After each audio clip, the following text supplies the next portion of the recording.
Hey guys, I'm back down here in Santa Rosa Beach, Florida this weekend at my friend John Terry's shop. This is where we're at right here.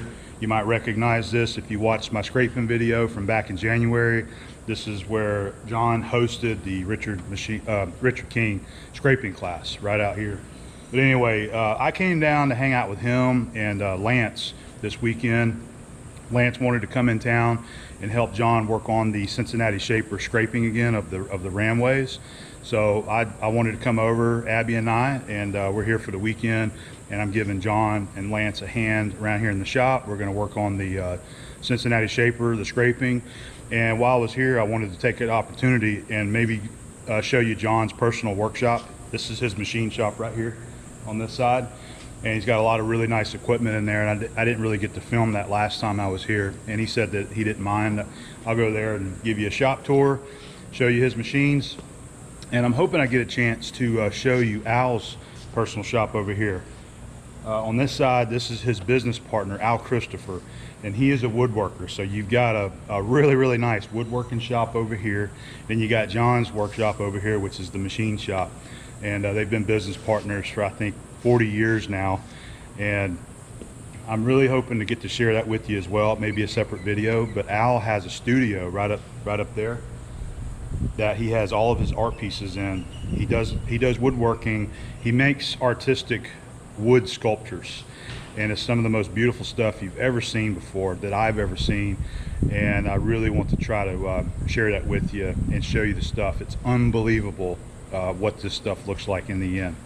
So anyway, we're going to go in there. We're going to start working on the shaper, helping them out, and I'll get the camera and share with you John's nice little machine shop here.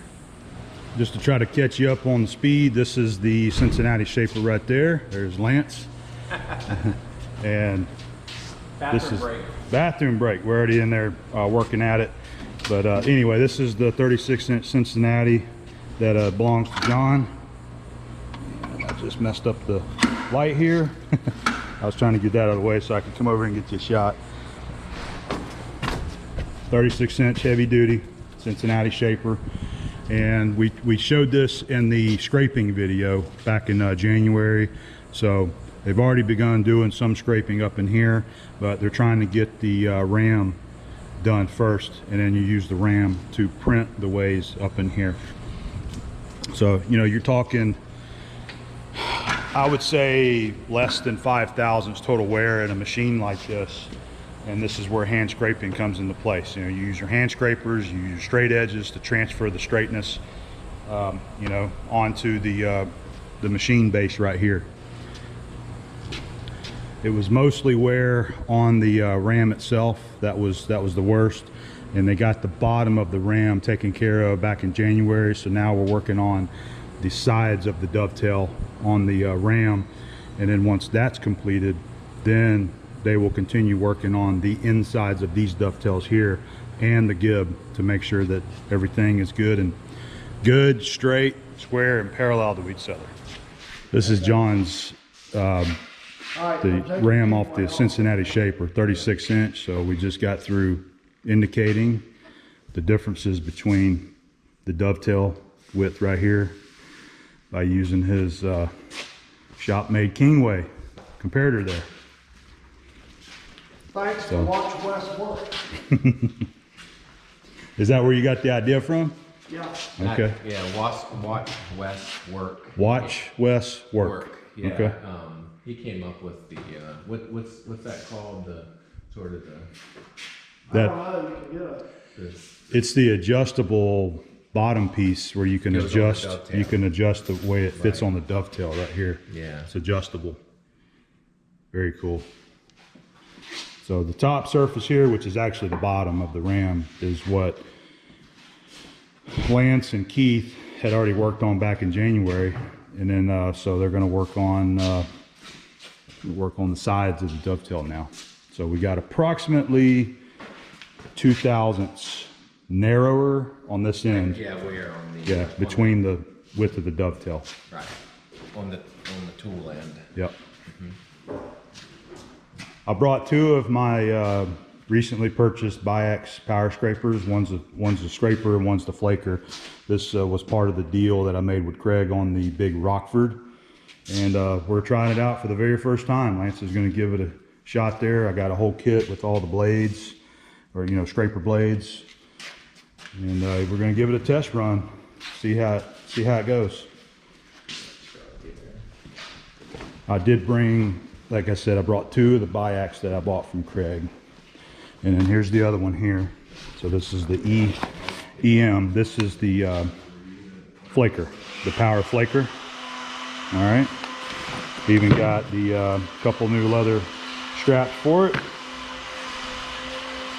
This is the scraper blade kit that Craig had already put together with all the different blades and for the power flaker. So we've got that little kit there. All right, so we got that. And then I also got this from him as well. This was all part of the package. We made a package deal on a lot of the stuff that he had. This is an original kingway. They even come with the original documentation paperwork. So, comparator tool used to measure wear and machinery weighs. And I really look forward to being able to use this on my own equipment. I just brought it so that I could show the guys and we could look at it. The center vial, which is this guy right here, has one side that was broke on it. It needs to be repaired, and I bought it knowing that. That's how Craig had it whenever he received it as well. So we got all the parts for it. Everything's there. There's the indicator rod, goes into the clamp here. So really excited to get this stuff right here. And we're going to play around on the Cincinnati Ram today and see if we can help get some of it scraped in.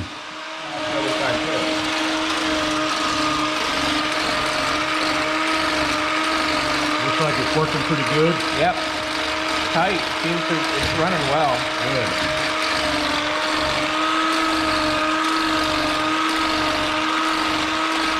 Very good.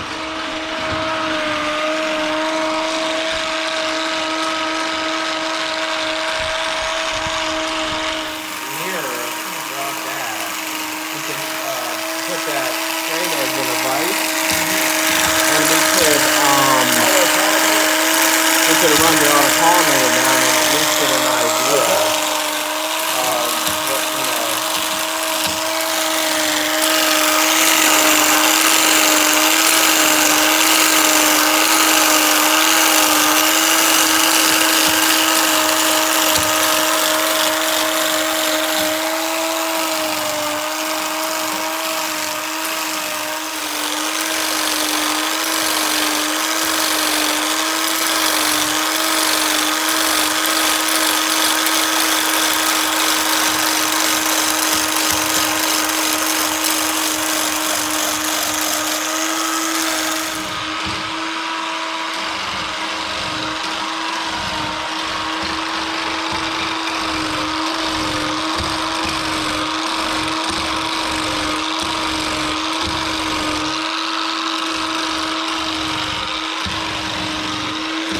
As we said, we measured it and we had approximately 2,000 square on this end. So you start with the high end, make a few rough passes down to try to get the high area down even with the lowest spot. And then once you get it pretty well even, then you start doing your printing and getting it nice and straight, parallel and flat.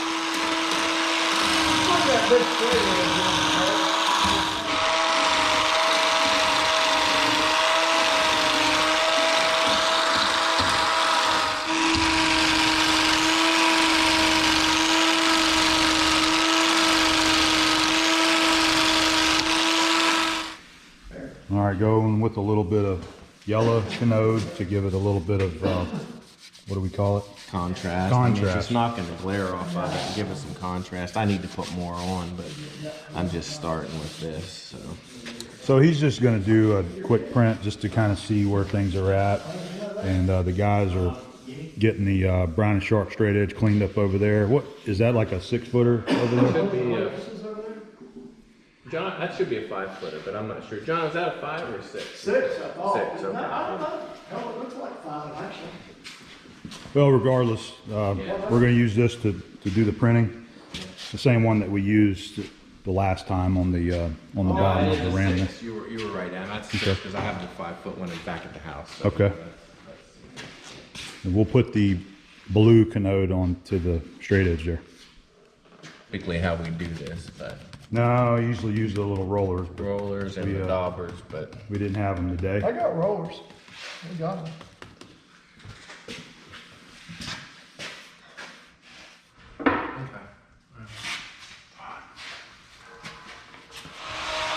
All right, so we're inside John's shop here. He's down there doing some scraping right now.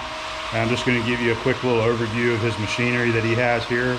This is his personal machine shop. This is not a business where he takes in work. He does work for himself and to support his businesses here. He's got different businesses that him and Al are into.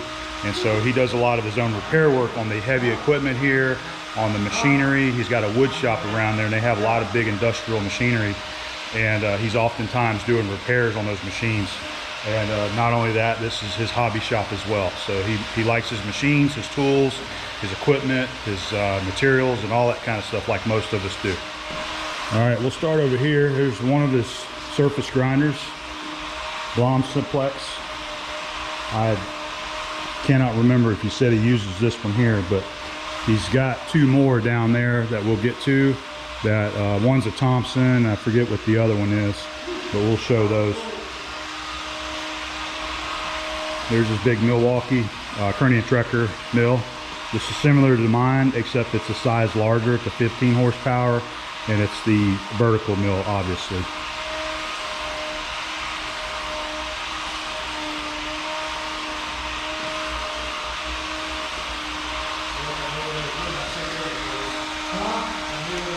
Really nice drill grinder right here. Let's check that out. I forget what brand this one is, but this is super sweet. Grand Rapids. Got a drill grinder on that side, and you got this side right there. I believe it's set up for flood coolant if you want to use it. Really cool machine. Another one of his mills. This is a horizontal or vertical, kind of like mine, where it's got the vertical head attachment onto it. This is a Polish-made milling machine.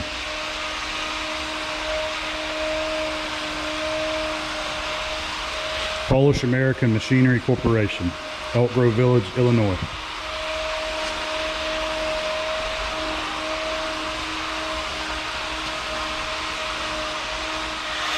Ron's over here doing the scraping. There's one of his lathes. It's an MSC.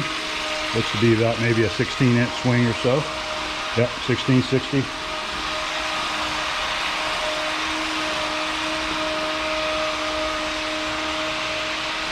Vectrax vertical mill, knee mill. And I'll back up. Here's one of his, there's a Herrig, I couldn't remember. This is one of the surface grinders. He got this at the auction last year that I went to. He was there as well, scored a few things. 618 Herrig. And they have actually already re-scraped the ways on this and got that one ready to go.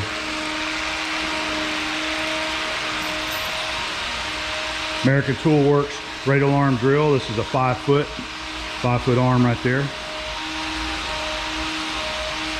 Nice big boy drill press. It's got the 90-degree base so that you can set another table or fixture over on that side. And on this one, he just wants to do the stomach portion. Looks like it was in good shape. Now they're around here, where we started. Back to see. Okay.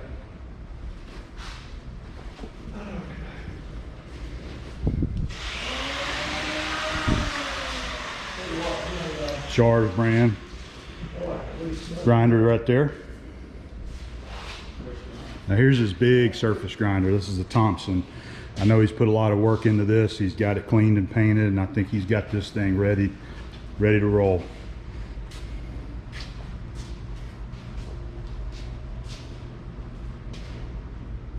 Really nice grinder. It's a Peerless, really big vertical bandsaw.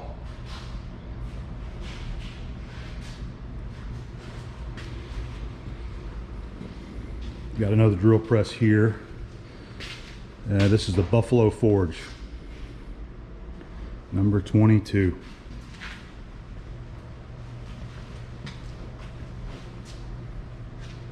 Look at this tag on it, really cool. U.S. Navy drilling machine. see you said. All right, and the last big machine is a Monarch lathe that is just like the one that I have. This is the model 16 CY.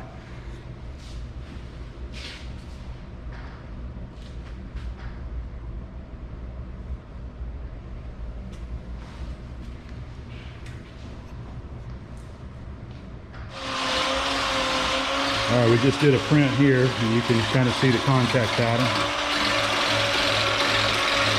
Still working on the roughing stage. Got to get it down because you can see this area right here very clearly. It's not printing right in here.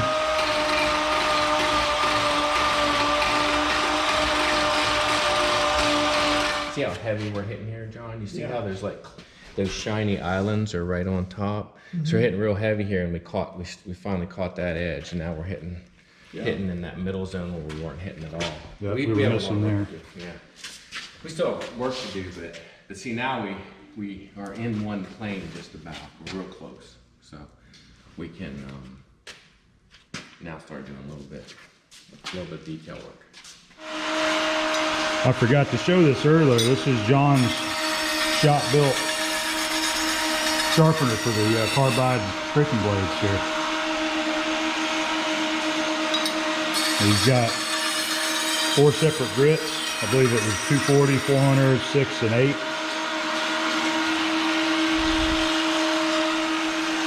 Got a variable speed drive on it.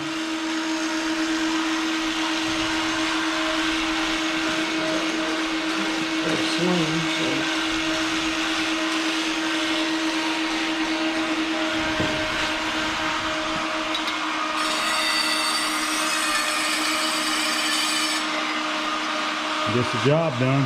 I actually forgot to show his other grinders too. He's got some more right there's the grinding department.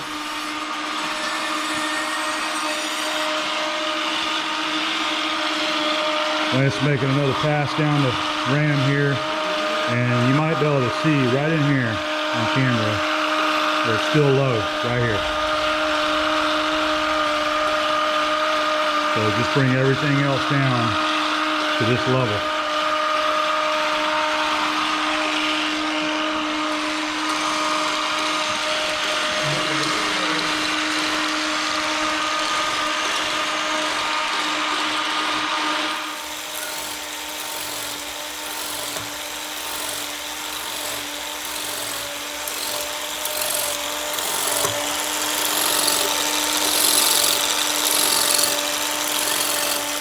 Adam finally volunteered to get in front of the camera rather than behind it today.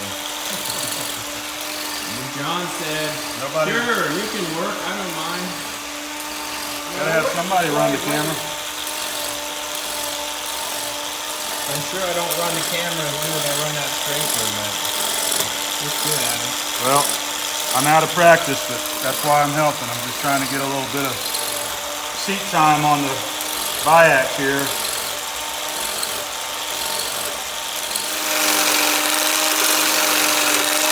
Adam's getting warmed up now. Chips are flying. That feel better? It's getting there. You have to get comfortable, and you got to be able to maintain your position. Make sure you're not tilting the blade to one side, and try to use your body to move it. Yep. Keep yourself from wearing yourself out.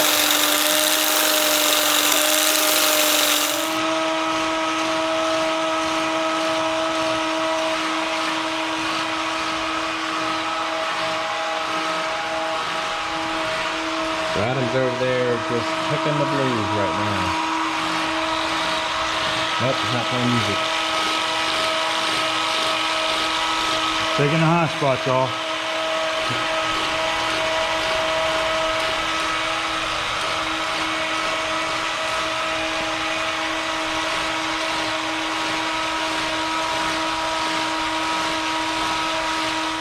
Here's an update on our scraping and printing here. It's starting to look really nice on this end right here.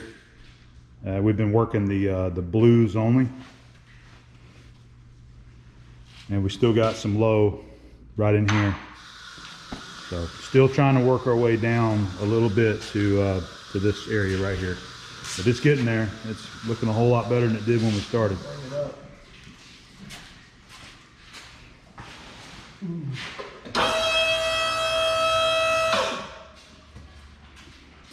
We like that table, John. Yeah. All right, here's an update on the printing. I'll go find no chair. Still got some low right in there, You got your company but you can see the blue. It's looking really nice all down through here.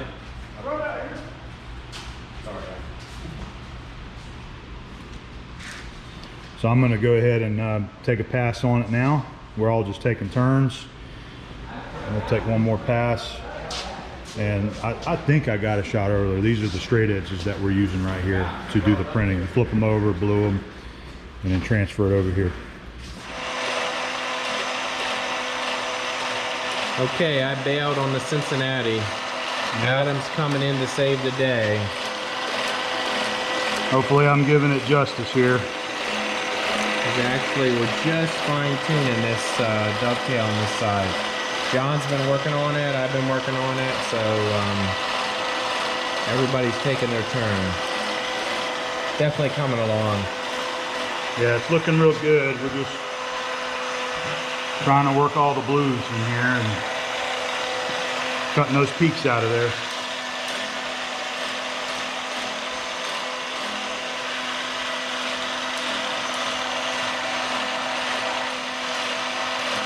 So Lance, why not just put this on a surface grinder and grind it? Oh my God, we've had that question so many times I refuse to answer it anymore. And that's why whenever I share things, like, you know, I give little teaser pics on Instagram whenever we're doing stuff, and there's always a handful of them that looks good. Why would you even touch that? Why not just machine it? Well, the bottom line is... Why not just grind it? Yeah, the bottom line is you could put this up on a grinder if you had somebody that could, you know, put it in a fixture or figure out a way to fixture it so that it could be put on a grinder. And it's going to be close. They'll probably get it within a thou and a half over the whole, you know, 4 surfaces that we're working on. But this is a much more precise process. And then beyond that, as I'm sure we've said a bazillion times, the finish on this, which I'm going to walk behind you, Adam. Okay. The finish on this is leaving small cuts, small divots, but once we get the entire surface flat, we'll hold on. You can't get that with a surface grinder. Too smooth of a finish. Right. Well, yeah. And so, two finished surfaces will work to predominantly create maximum friction and stick together, and there'll be no room to oil them. This is the way that they built machine tools. Right. This would be machined, sometimes even ground, and then even after it's ground, you come in and you do this. This is how you finish it. It creates your bearing, your contact surface. And it gives you place for oil. And we say this every time too. Anybody with the proper tools, such as a hand scraper or a biax and a straight edge, can do this in their own shop, and they don't have to send it out to some big machine shop to have it machined to ground. You can do it yourself. Yeah, it becomes cost prohibitive at some point to get this kind of work done. I'm sure this won't be the last time we talk about it. No, it's not. I'll let the people in the comment section explain it more or discuss it for the ones that don't understand. Got anything you want to add, John? I'm good. Say hi, Greg. This right here is the difference between Chinese and Japanese machinery. Yeah? The Japanese hand straight, the Chinese ground. Oh, I think we got a dead battery. No, touch the screen. I did. Flash. Oh, there it is. You're right. You can cut all that out. Screensaver. Or you can leave it in as a blooper. People like bloopers. Yep. I don't really show them very often. Yeah. let's brush this off real quick here too. So, feels pretty good. Hold your biceps there, right? Good. Yep. All right. Let's give it a kick.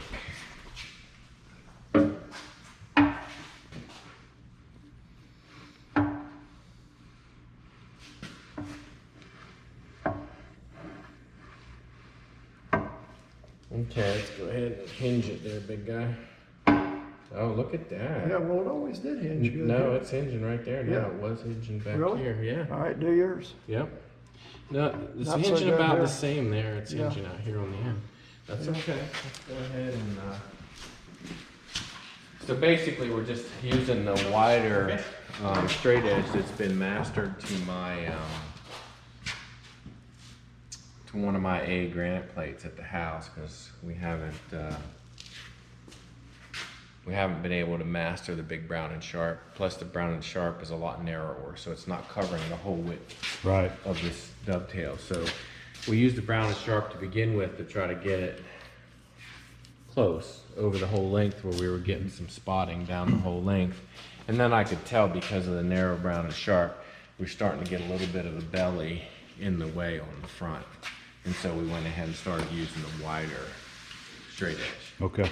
And so it's not perfectly ideal, but it works just fine the way we're doing it. Well, I'll tell you, it spotted pretty good there, didn't it? Yeah, very good. Come back here with the edge, John.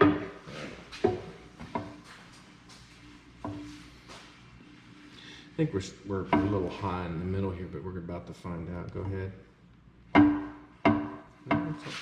No, let's go ahead and do it again. It's hard to do this. Yeah, so we're right about there. Yeah. Okay, Right. drop your end down a little. Right. Same, we're on that first rib down there. Okay, Yeah. that's fine. It's all right, we're getting... It's not hinging, probably. I'm sure what's good. No, but it's reasonably hinging, so we'll get the last print here. It's a little heavy there in the middle. But This is going to be just heavy ink right here. yeah, I right? think that's because we're overlapping spotting there. We're adding a little bit too much. Oh, so, yeah. It takes away the accuracy a little bit, but we're real close on this. Yeah, it's looking good, And man.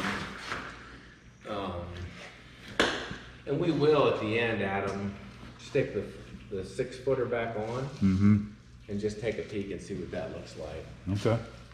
But this is really helping us with the symmetry of that particular All right. way there. So.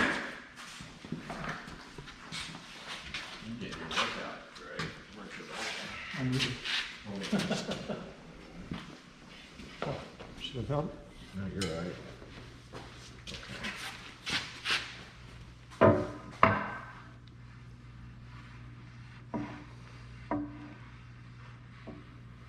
Okay, go ahead. Yeah, right down on the first rib, Right. same place. That's a little bit in, but not much. It's between the first two ribs. Yeah. Oh, look at that. Yeah, we're finally getting contact on the end, so getting close. Looking good. That's looking really good. Oh yeah, starting to get One some little better. spot. Yeah. There's a little bit of a low spot right in there. Well, Like I said, kind of right from here, Just maybe lucky. to right there. There's a lot of luck, huh? yeah, a lot of A luck. lot of luck. Well, I tell my doctor, it's better to be lucky than it is to be good. Lucky never makes a mistake. All right, well, we had our day of scraping up at John's shop, and we are now over here at Lance's campsite. Here he is.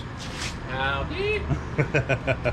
And we are gonna have a steak dinner. I went ahead and picked up some ribeyes and fillets for all of us. We got John and Maria, they're gonna be coming and joining us. So Lance brought his PK grill. He's got one of the PK Go's, which is actually the PKTX grill. And this is the first time I've seen it. We're getting it hotted up. Getting ready to cook us some steaks. Now this one, in case anybody was interested in, this one is the made in USA grill that PK makes. The PKTX or the PK Go. It's the same thing. Just one comes with the portable stand, one comes with the floor model stand. Look here, Adam. What? Look, it's A-Bomb 79 in its natural habitat. Just a camera in my hand, Camera. trying to get some content and sharing what we're doing with everybody. Shooting video, giving everybody an update. We are using Lance's PK grill. This is the PKTX, the actual made in USA grill, and it's doing a fantastic job on these steaks. Let me show you.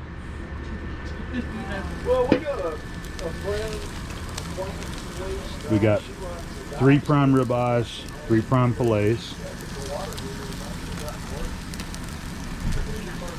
and we got great company. John and Maria come out to join us. We're having a great time. Everybody wave. There you go.